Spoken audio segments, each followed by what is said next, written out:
Okay, Ella, nice job writing these essays. Let's get straight into your corrections so we can see what you have written. Performing fun activities with children develops improved abilities rather than just reading alone. I agree with this idea, especially as this theory of education becomes more widespread. This essay will discuss how play-based learning, using computer games and learning from competitive sport, demonstrate and support this hypothesis. Okay, Ella, obviously it's very nice. There are no errors in it, so well done.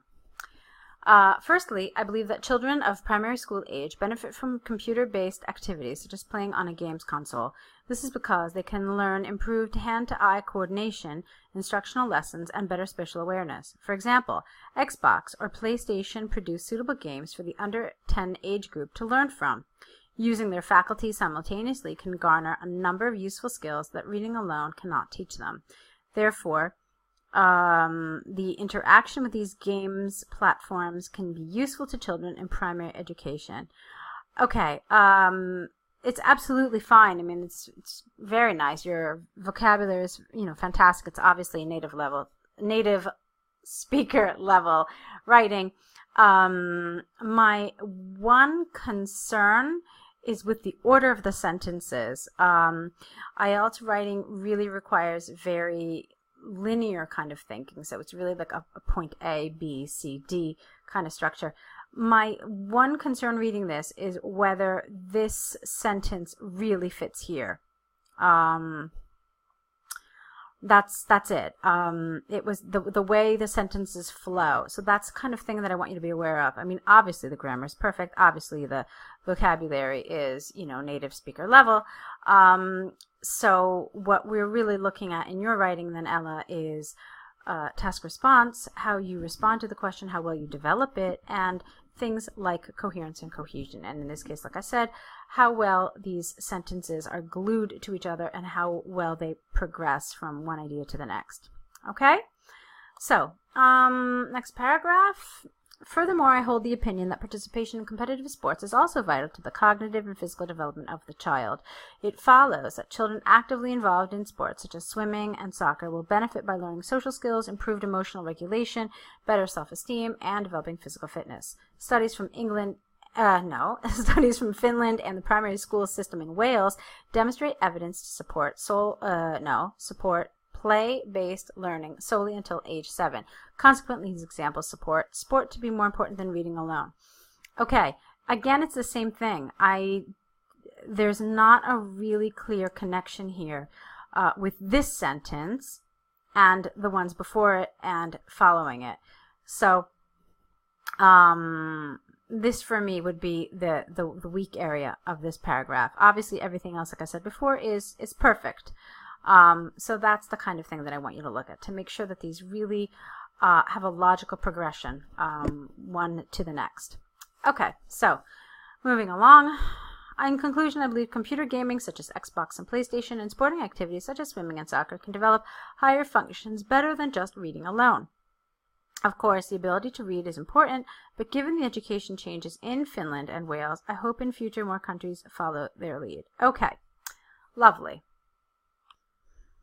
Okay, so as I said before, I really want your essays to focus on coherence and cohesion as well as task response.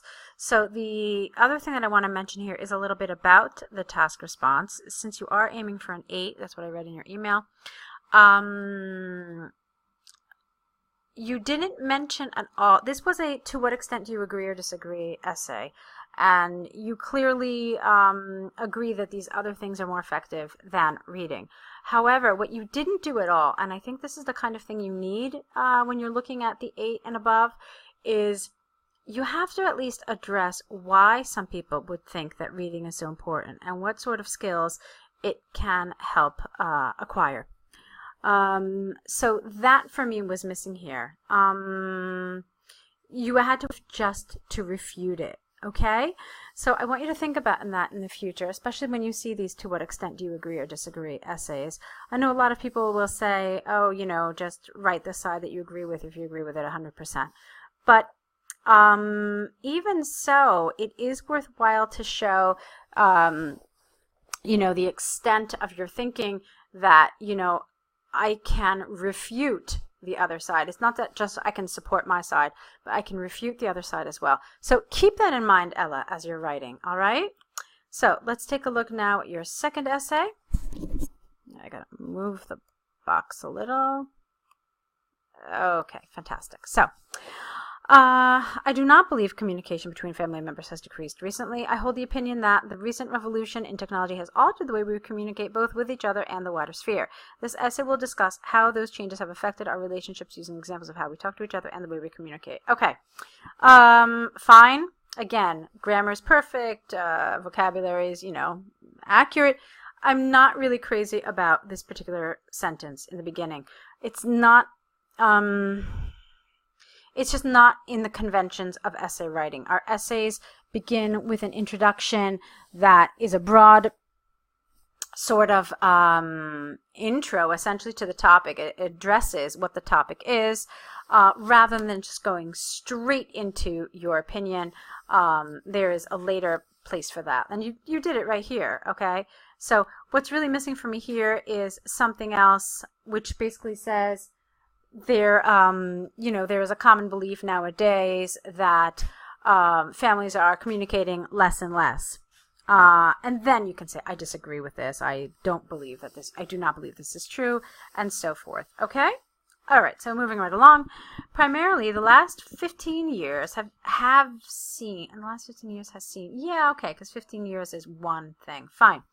The last 15 years has seen a total change in our methods of communication. Previously, it was normal for family members to disperse to their various roles throughout the day for work and school. Then they would reconvene at dinner for formal discussion of the day's events. Now, we all interact throughout the day using our smartphones. The iPhone from Apple, introduced in 2007, transformed how we talk to our loved ones. Therefore, I believe we talk more to each other using these methods. Okay, fine. Yeah.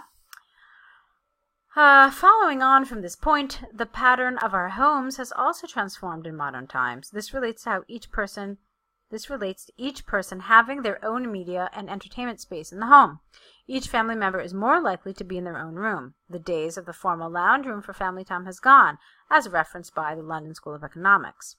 Thus, the shape of our family homes has evolved, but I believe it still facilitates communication. Okay, tell me why. I mean, this is the kind of statement that really invites explanation. You think that it's evolved, but you don't tell me how it facilitates communication. Why? Just because they have their own media and entertainment space? That doesn't mean necessarily that they're communicating better. Do you understand what I mean? I hope so. So I think that for the level you need to be at, you do need to develop these ideas just a little more. Don't be afraid to go into like 300 words or so. It'll be fine. Okay? So, in conclusion, I believe this is what happens when you try to speak too quickly. In conclusion, I believe family communication has increased and improved, but I do accept that it has been radically altered, no? Using the examples of smartphones and personal media spaces, family life has transformed. However, I suspect we're only at the beginning of the technology revolution. All right, that's lovely. That's very nice. So, Ella, I hope this feedback has been helpful. I hope you'll consider it as you continue to write more and prepare for your IELTS. Best of luck. Keep on writing, and I can't wait to see more of these essays from you.